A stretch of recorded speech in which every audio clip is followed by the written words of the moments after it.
जय श्री राम। आप सभी का स्वागत है। वंदन है, अभिनंदन है। मेरा ये YouTube परिवार मुझे इतना प्यार और इतना सम्मान दे रहा है कि मैं बार बार इस परिवार में रहने वाले आत्मस्वरूप राम को मैं बार बार प्रणाम करती हूँ। आप सभी को नवरात्रि की बहुत बहुत बधाइयाँ हों। मैं और आप एक साथ मिलकर माता के विभिन्न रूपों की कथा सुन रहे हैं तथा ऐसा क्या किया जाए जो आपके जीवन को भी कल्याणकारी बना दे और मेरे जीवन को भी, क्योंकि मुझे भगवान ने सिर्फ एक माध्यम ही तो बनाया है आप तक अपनी बात कहने के लिए। पता सबको सब कुछ होता है, लेकिन भूल जाते हैं तो परमात्मा किसी न किसी को माध्यम बनाते हैं कि सही अर्थ में वो संदेश आप तक पहुंच सके। चलिए आज एक बार फिर से मैं आप लोगों का साधुवाद करती हूँ कि इतना प्यार बांटने के लिए, इतना प्यार देने के लिए, और माता रानी की कृपा बरसती रहे हमारे परिवार पर, ऐसी तरह से परमात्मा का आशीर्वाद बना रहे और मैं और आप मिलकर ऐसे ही उत्सवों को बहुत अच्छे तरीके से जीवन में शामिल कर सकें। क्योंकि जीवन तो सबके पास है, कोई इसे रोकर निकाल देता है तो कोई सेवा में निकाल कर खुशी खुशी हो जाता है। चलिए आज बात करते हैं माता के तीसरे रूप की, माता चंद्रघंटा की। ये चंद्रघंटा का जो रूप था वो बड़ा ही अद्भुत रूप था। अभी पिछले 2 दिन से हम जिन रूपों की बात कर रहे थे, माता पार्वती के ही वो दोनों रूप थे, माता शैलपुत्री और माता ब्रह्मचारिणी। दोनों ही बहुत अद्भुत रूप थे, लेकिन एक बात थी कि ये दोनों रूप माता पार्वती के थे। लेकिन अगर आज हम बात करेंगे माता चंद्रघंटा की, तो इसमें माँ पार्वती तो थी ही थी, साथ साथ इसमें माता लक्ष्मी और माता सरस्वती भी थी।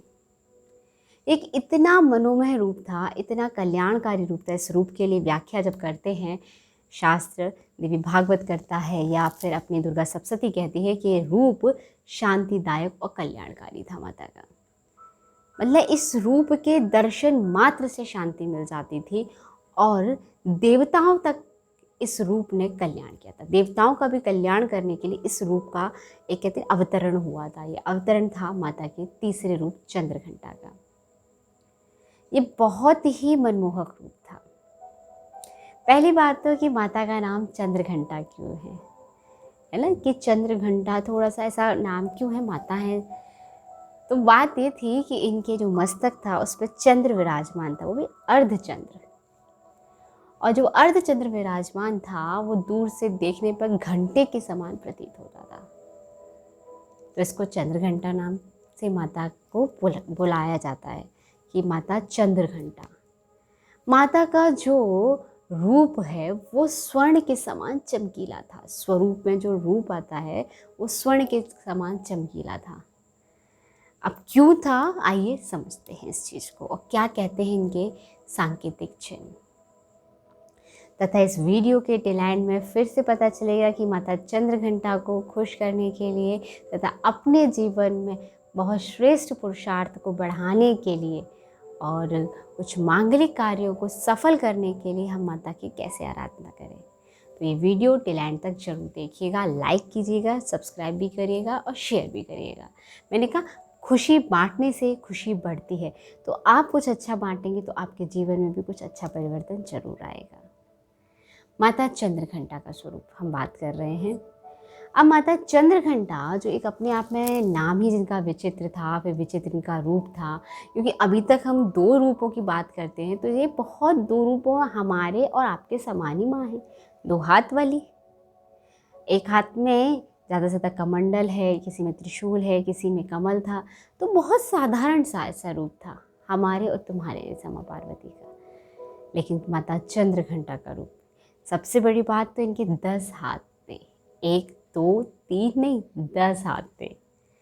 और दूसरी बात क्या थी कि माता चंद्रघंटा शेर पर सवारी करती थी। वो शेर पर अपने आप को आरूढ़ करती थी। कहा जाता है कि महिषासुर ने तपस्या कर ब्रह्मा से वरदान पा लिया था कि मैं ना शस्त्र से मरूँ, ना अस्त्र से मरूँ, ना मैं देवताओं से मरूँ, ना मानव से मरूँ। ऐसे उसने विचित्र सा वरदान पाया और कहा, तो ब्रह्मा ने कहा कोई तो तुम अपनी बताओ बात। तो ने कहा ठीक है, मैं एक स्त्री के द्वारा वध किया जाऊँ।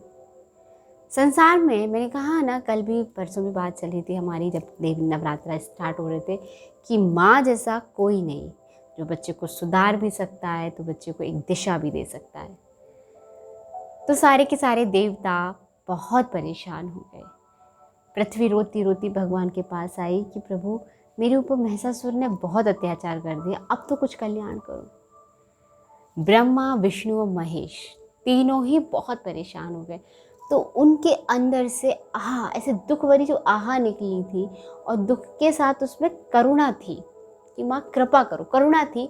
उस तेज पुंज आहा और जो शब्द थे, वो तेज पुंज जाकर तीनों इकट्ठे हुए और देवताओं के तेज पुंज इकट्ठे हुए और माँ चंद्रघंटा का निर्माण हुआ, उनके स्वरूप का प्रादुर्भाव हुआ।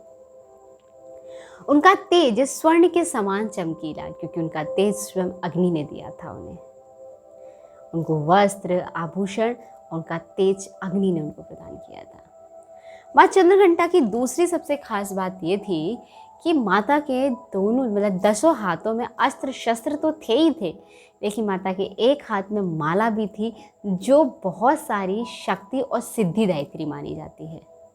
और दूसरे एक हाथ में उनके कमंडल भी था, तथा उसके बाद में उनके 2 हाथ खाली थे, जिससे वो आशीर्वाद देती है। मतलब दोनों तरफ से आशीर्वाद देती है। भक्तों की दृष्टि इस तरफ है, किस तरफ है नहीं, वो दोनों हाथ से 2 हाथ उनके हैं, वो बिल्कुल खाली है, आशीर्वाद मुद्रा में कि वो आशीर्वाद दे रही है। ये बहुत ही विचित्र रूप था, मैंने कहा ना बहुत विचित्र रूप था।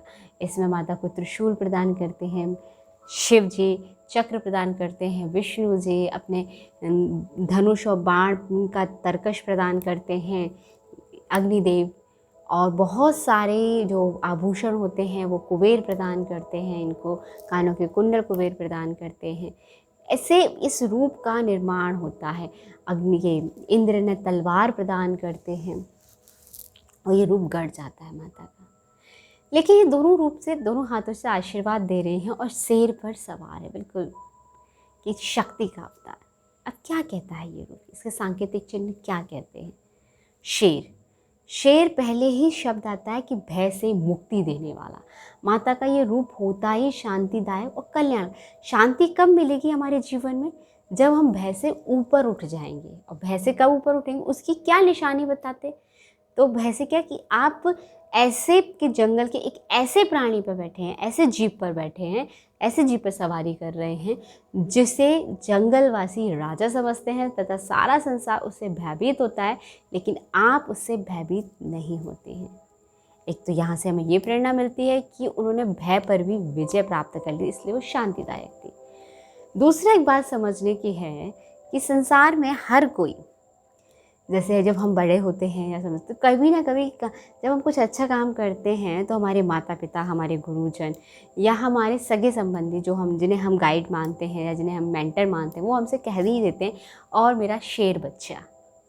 तो हम फूलकर और खुश हो जाते हैं कि अरे आज हमें शेर की संज्ञा दी। क्यों?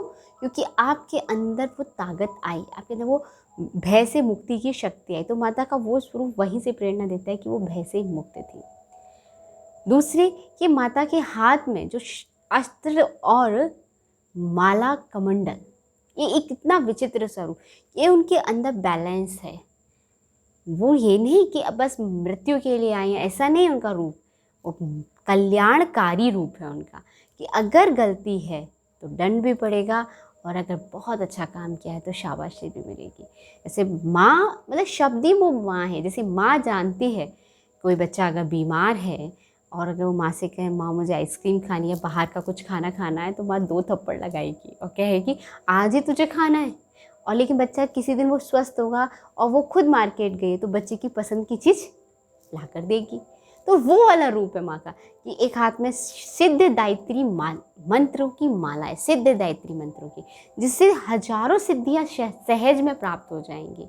और कमंडल है, ज्ञान का कमंडल है जिसके अंदर, और दोनों हाथों से आशीर्वाद दे रही है। लेकिन अगर आपने कुछ भूल की है, कुछ गलती की है, तो माँ के पास स्वदर्शन चक्र भी है। माँ के पास तलवार भी है, माँ के पास गदा भी है और माँ के पास धनुष बाण भी है।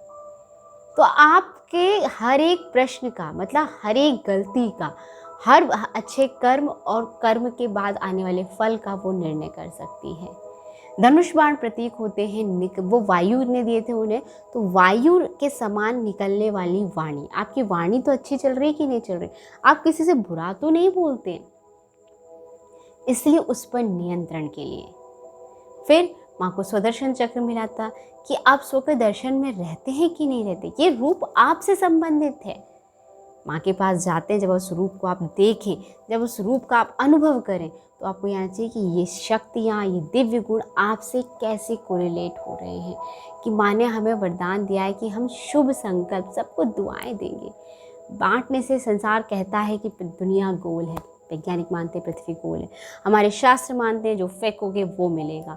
बहुत अच्छा एग्जाम्पल है ना कि हम पृथ्वी में अगर चावल बोते तो चावल मिलते हैं, आम बोते तो आम मिलते हैं, बबूल बोते तो बबूल मिलते हैं।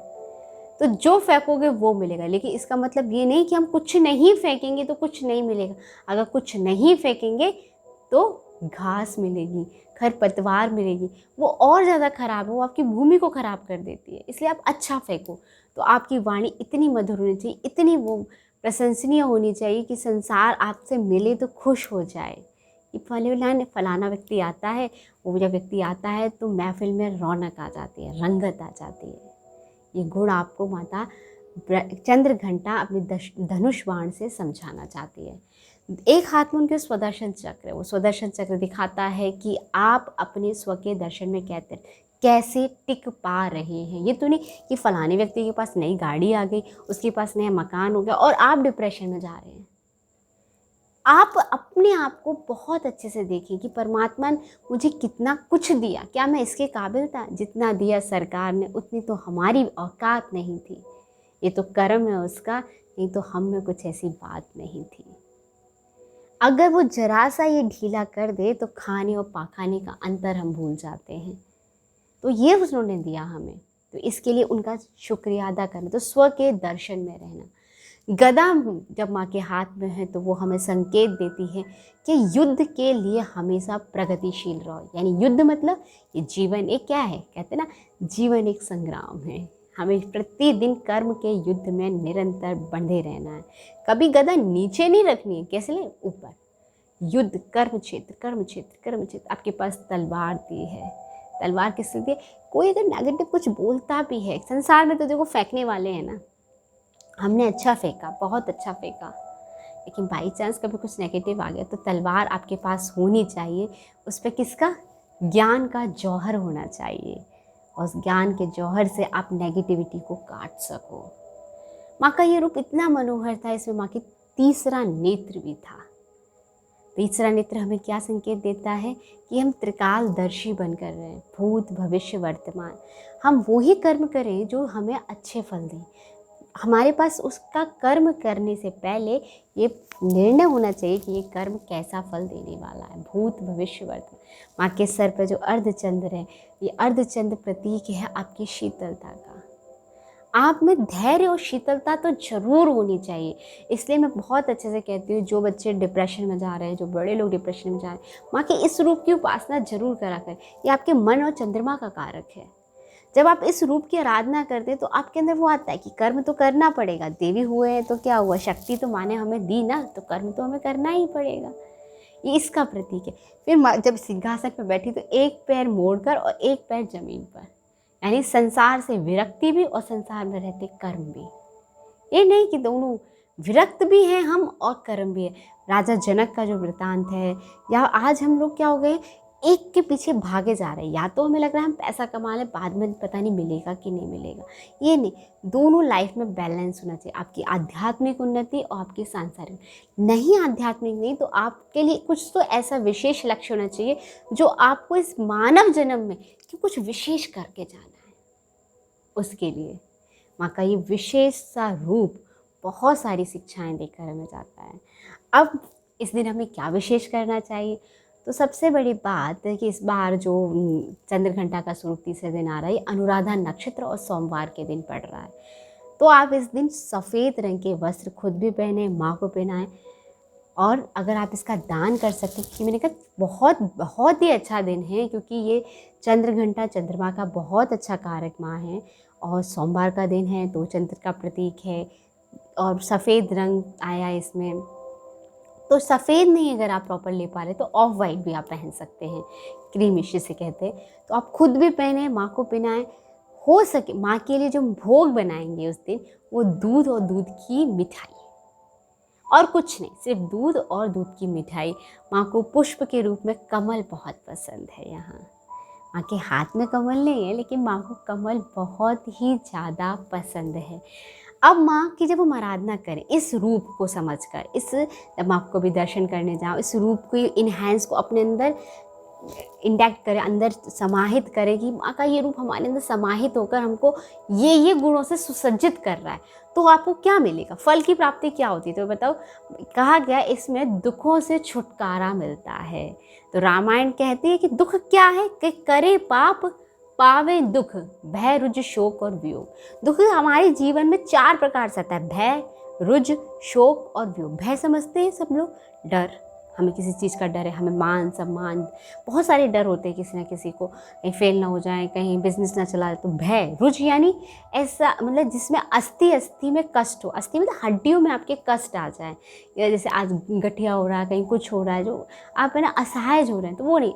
भय, रुज, शोक जानते हैं कि आपसे कुछ जो आपके लिए कल्याणकारी था नहीं था, और मतलब आप सोचे बहुत कल्याणकारी और वो आपसे छूट गया, वो रह गया, तो शोक। और वियोग, किसी से आपने दिल लगाकर प्यार किया और आपको छोड़कर चला गया, तो ये 4 चीज़ दुख का कारण होती है। तो कहा गया ना कि माता दुखों से छुड़ाती। तो देखो, शेर पे सवारी है, आपको एक, आप जब बहुत मीठा मीठा बोलोगे तो आपको कोई छोड़कर कभी जाएगा ही नहीं। और जब आपने इस आराधना करना शुरू की है, जब माता को दूध चढ़ाया, तो दूध चढ़ाना मतलब आपको खुद नहीं लेना है, कम लेना है थोड़ा सा, तो आपके अस्थियों में रोग नहीं आएगा।